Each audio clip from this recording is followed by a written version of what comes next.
un petit peu d'un projet institutionnel, en fait, ce qu'on appelle le Centre régional de formation, qui est financé par le TDR et qui est implanté à l'Institut Pasteur. Je vais essayer d'être... oui, 20 minutes, c'est très bien, oui. Dans la mesure du possible, mais je vais essayer de vous dire l'essentiel parce qu'il y a pas mal de choses à dire dessus. Donc, il y a de cela une dizaine d'années, à peu près, le TDR a lancé un programme appelé Regional Training Centers qui visait à implémenter dans chacune des régions de l'OMS un centre de formation dédié au renforcement des capacités de la recherche et à renforcer la recherche, notamment la recherche liée aux maladies relatives à la pauvreté, aux mauvaises conditions socio-économiques et au système de santé justement défaillant, pour qu'il y ait une recherche qui réponde aux normes, aux bonnes pratiques, et pour qu'il y ait une recherche d'implémentation également pour mettre en œuvre les produits de la recherche et les rendre accessibles aux populations. Donc, les premiers centres ont vu le jour en 2009 déjà. Vous avez le... C'est pas grave. Donc,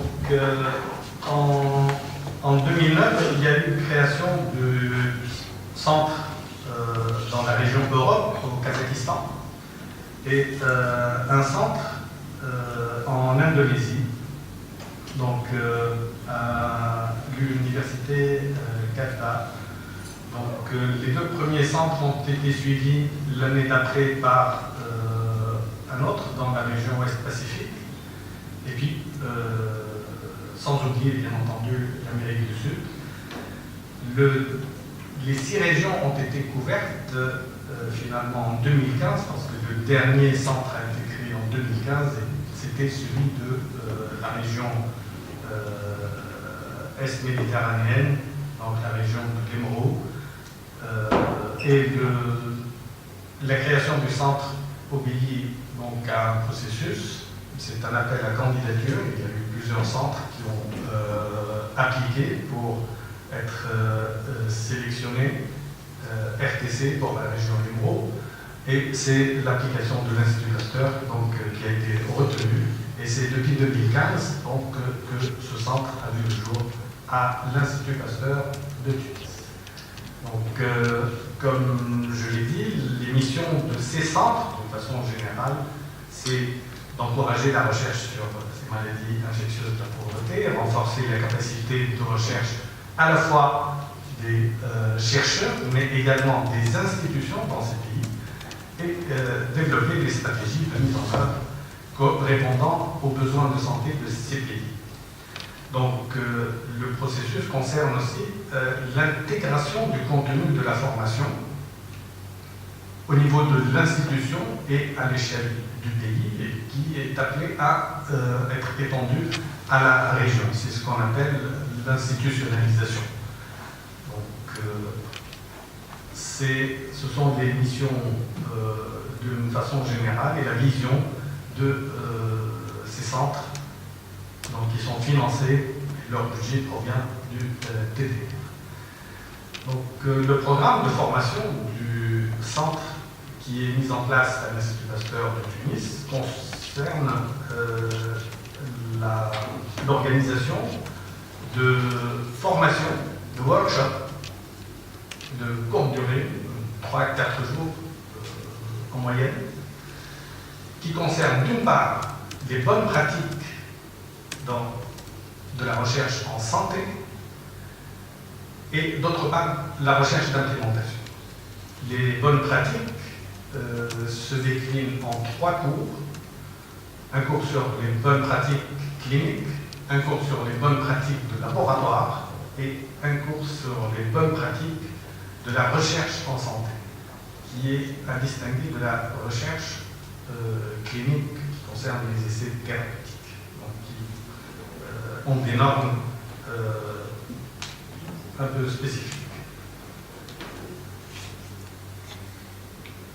Alors, l'organisation de ce centre, comme vous le voyez sur ce schéma, elle répond donc à ces modalités. Il y a un principal investigateur, disons qui est le responsable du centre de formation, qui est assisté par un project manager ou un coordinateur.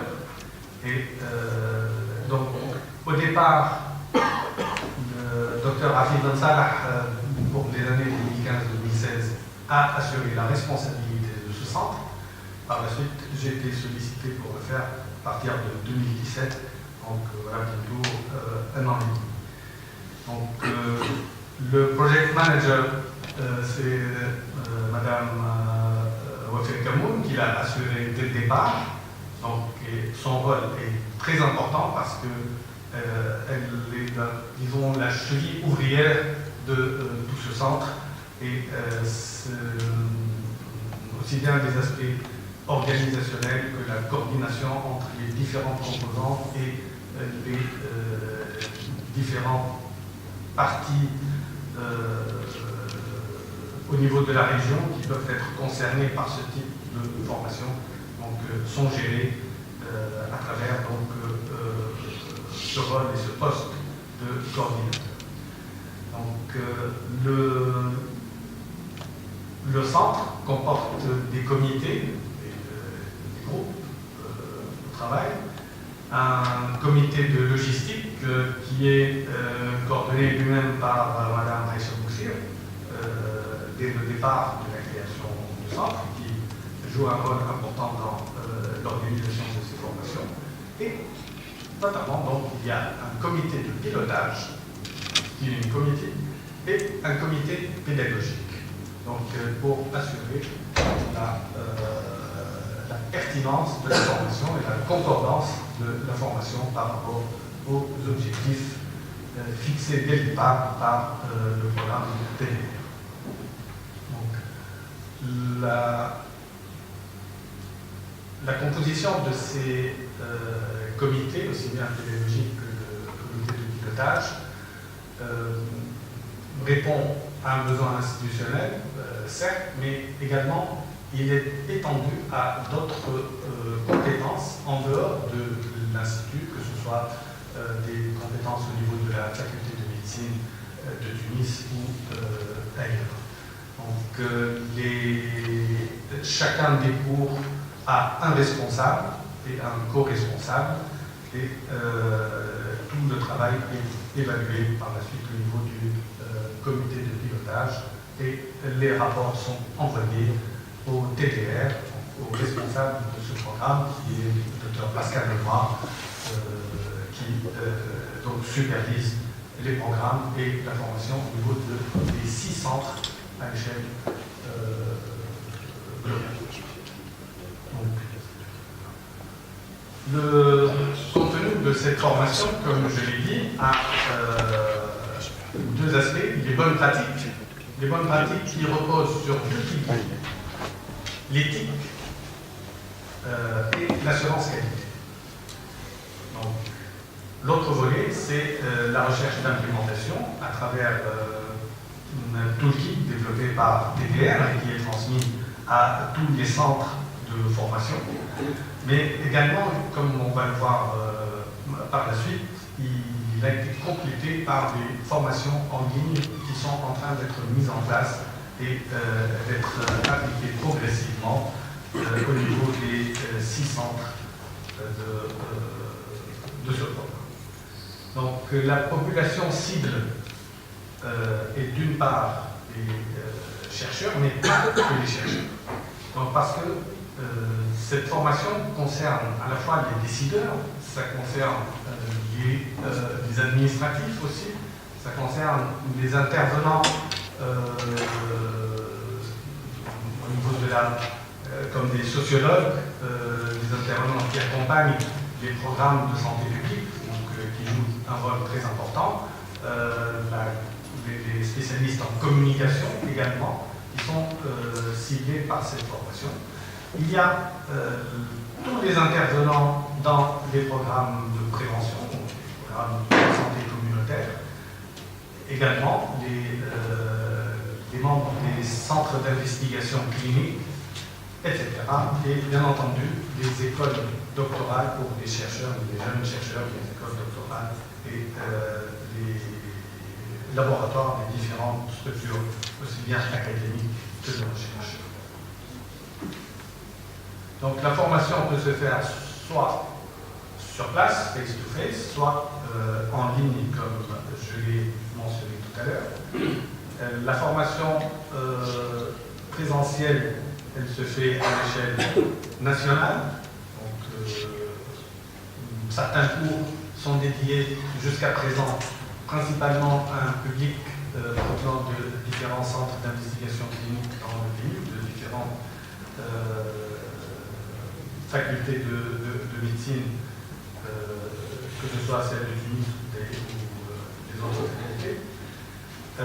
Les directions de soins de santé de base également qui sont impliquées, mais cela peut être étendu également à d'autres intervenants dans ce type de recherche. À l'échelle régionale également, la formation s'adresse à différents membres de structures académiques ou de recherche de la région EMO. Également, l'Université américaine de Beyrouth a été dès le départ disons, sélectionnée comme étant un partenaire pouvant jouer un rôle important dans ce programme et qui pourra être une institution satellite dans ce type de formation. Mais la mise en place de cette collaboration est en cours, elle n'est pas encore achevée, mais on va en évaluer le résultat d'ici peu.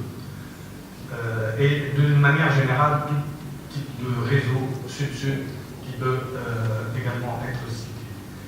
À l'échelle internationale, donc il y a une collaboration qui peut être mise en place parmi le réseau des RTC. Et le centre de l'Institut Pasteur de Tunis peut s'ouvrir en particulier à la région Afrique, notamment dans la zone francophone, qui pourra bénéficier de ce type de formation qui peut être assurée à l'Institut Pasteur dans les deux langues. Et là, au cours du Work Plan de 2018, on va commencer cette expérience en invitant un certain nombre de chercheurs de la région Afrique. Également, le réseau des instituts Pasteur, alors, voilà, c'est bon, de la région, notamment, la région Mati, elle fait partie, que ce soit Maroc, Algérie, Tunisie ou Iran, font partie de la région, mais il peut y avoir des rapports privilégiés avec ces centres. Sans aucun doute, les expériences qui ont été déjà faites à travers les cours qui ont été organisés vont renforcer ce type de collaboration. Par la suite, donc, la formation en ligne, qui va être une composante majeure de la formation dans les années à venir. Donc, elle se fera en collaboration avec l'Université virtuelle de Tunis, qui a la plateforme nécessaire pour assurer ce type de formation dans de bonnes conditions, mais avec laquelle on va tenter une première expérience d'une formation en ligne, notamment sur des bonnes pratiques de laboratoire.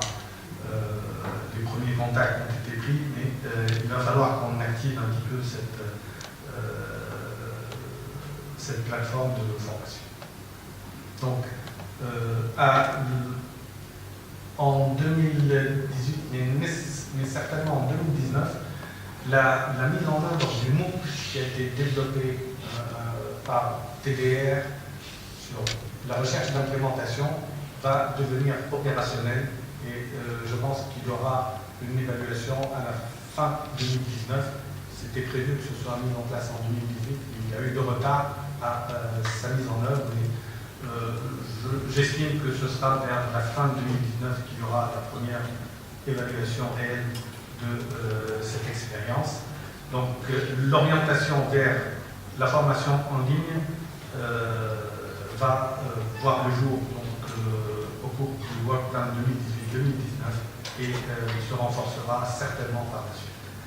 Donc pour récapituler les formations qui ont eu lieu, donc si je peux appeler ça la période de la Hafid al 2015-2016, il y a eu 4 formations sur les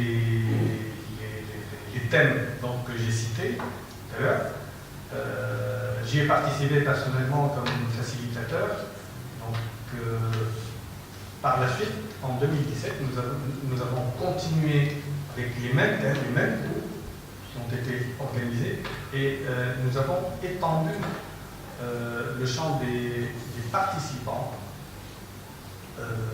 à pratiquement la majeure partie de la région. Il y a eu 13 pays qui ont participé à ces formations, 22 institutions de recherche ou institutions académiques, 78 participants. Et la particularité de ces formations, c'est que les participants arrivent avec leur projet, ou un draft de projet, et la formation consiste à les aider, les accompagner, les assister pour améliorer et développer le contenu de leur projet, pour se mettre en conformité avec les bonnes pratiques, les règles de bonnes pratiques, et sur le plan assurance qualité et sur le plan éthique. Donc, mais également, il y a des aspects publication, diffusion, dissémination de la formation, etc.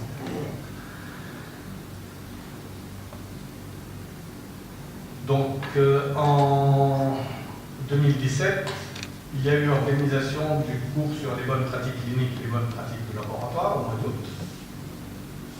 Je passe rapidement sur le contenu pour respecter ma promesse.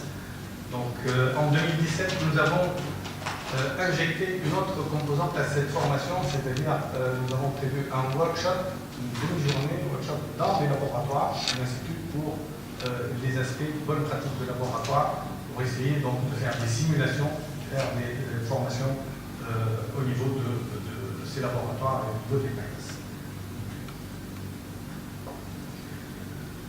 Le cours sur la recherche d'implémentation a eu lieu par la suite, au mois d'octobre. Donc, ce cours-là était destiné aux participants de la région, donc il était anglophone.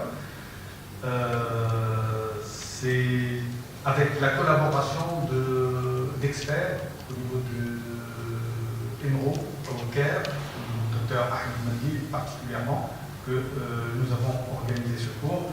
Et Hafid bien entendu, a continué à assurer sa part de formation malgré l'éloignement géographique.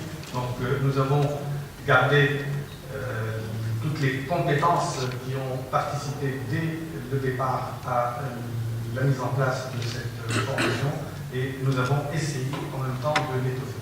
Et là, l'un des challenges que nous avons à affronter, c'est justement le renforcement des propres capacités du centre en termes de formateurs. Donc, il y a un aspect de formation de formateurs qui est très important à considérer, parce qu'il y a nécessairement des flux sortants, des flux entrants, et nous devons renforcer le staff de ce centre pour permettre d'une part d'augmenter probablement le nombre de sessions de formation à assurer pour que aussi bien il y ait une formation à destination des pays francophones, mais également des pays anglophones, et puis de pouvoir, pour que le calendrier de formation puisse avoir lieu dans les délais, dans les temps impartis, sans que l'on ait à subir le problème de disponibilité des formateurs qui peuvent être sollicités par différents engagements dans différents pays. Donc ça, c'est un challenge qui est en cours d'être relevé. Donc le troisième cours, et qui est le deuxième cours international, a été organisé au mois de décembre dernier sur les bonnes pratiques de recherche en santé. Il a regroupé 38 participants de différents pays, allant donc du Maroc jusqu'au Pakistan, Algérie, Soudan, Palestine, Liban, etc. C'était une expérience très intéressante parce qu'elle a permis d'évaluer un petit peu aussi les capacités de formation pour un groupe plus large que ce qu'on avait l'habitude de faire et d'essayer donc de permettre l'accès à cette formation au plus grand nombre. Donc il y a toujours une évaluation qui est faite pour chacune de ces formations. Nous essayons donc de tenir compte dans la mesure du possible de toutes les remarques qui ont été faites. Mais au-delà de ça, il y a aussi une action de monitoring et d'évaluation qui doit être faite systématiquement pour essayer donc de l'intégrer aussi bien dans les rapports, mais également pour en tenir compte dans l'organisation de futures sessions de formation. Donc le projet de RTC est évalué annuellement, donc, et le renouvellement se fait sur la base d'une évaluation et d'un agrément annuel. Donc, ça a été le cas en fin 2016, ça a été le cas aussi en fin 2017, et nous avons pu donc obtenir ce renouvellement cette année avec également à la clé un élargissement du portfolio de services, si vous voulez, parce qu'il y a des formations qui ont été injectées, des formations nouvelles qui ont été injectées dans le programme de formation. La première, c'est ce qu'on appelle EPPE, Effective Project Planning and Evaluation in Health Research. Et le deuxième cours concerne l'éthique en IR, en recherche d'implémentation. Donc ces deux formations supplémentaires vont être assurées pour le Work Plan 2018-2019. Nous avons également ajouté une autre formation sur laquelle on s'est entendu avec Pascal Lemoine au cours de cette réunion et qui concerne la biosécurité et la biosureté. C'est un élément très important dans les bonnes pratiques et dans l'assurance qualité et également avec l'environnement éthique qui doit l'accompagner. Et cette formation, nous l'avons déjà assurée pour 2018 en mai dernier. Donc les autres formations auront lieu à partir du mois de septembre et seront étalées jusqu'à fin novembre, début décembre 2018. Donc un dernier mot pour le MOOC qui est en train de se mettre en place, comme je l'ai dit, de façon progressive, mais avec un rythme un peu lent pour l'instant.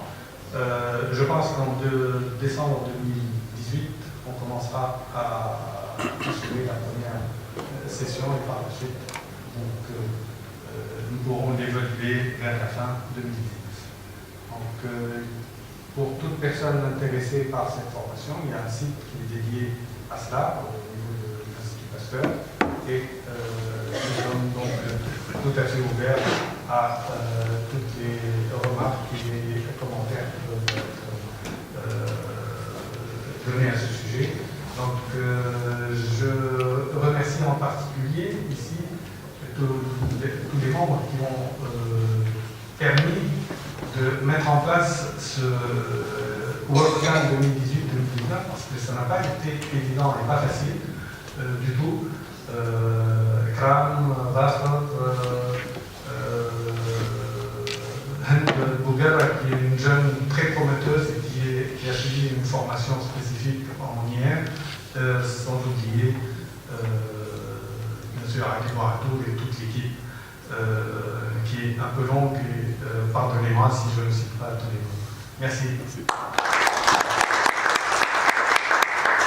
Ok, donc merci Samir pour votre présentation et puis surtout félicitations pour les activités, les missions et réalisations de ce centre qui, au-delà des activités de formation qui sont importantes pour nous et pour la région, ça nous donne aussi de la visibilité. Et c'est des opportunités aussi de rencontres et de contacts et de développement de projets, etc. Voilà, donc vas-y. Merci beaucoup pour votre présentation. Je veux savoir dans quelle langue vous enseignez. Dans quelle Langue. langue? Oui. Alors, l'enseignement peut être assuré aussi bien en anglais qu'en français. Pour l'instant, nous nous assurons en anglais des cours sur Implementation Research et sur GHRP, Good Health Research Practice. Parce que dès le départ, ça a été conçu comme des formations adressées aux chercheurs au niveau de la région. Nous assurons en français le cours sur les bonnes pratiques de la recherche clinique, donc Good Clinical Practice, et GCLP, Good Clinical Laboratory Practice. Donc, pour l'instant, ce cours est assuré en français, mais nous comptons le dupliquer en version anglaise. Ceci étant, l'inverse aussi, le cheminement inverse peut être assuré, par exemple assurer un cours sur les bonnes pratiques de la recherche en santé en français. Le cours sur biosécurité et biossûreté a été assuré également en français cette année, mais il pourra être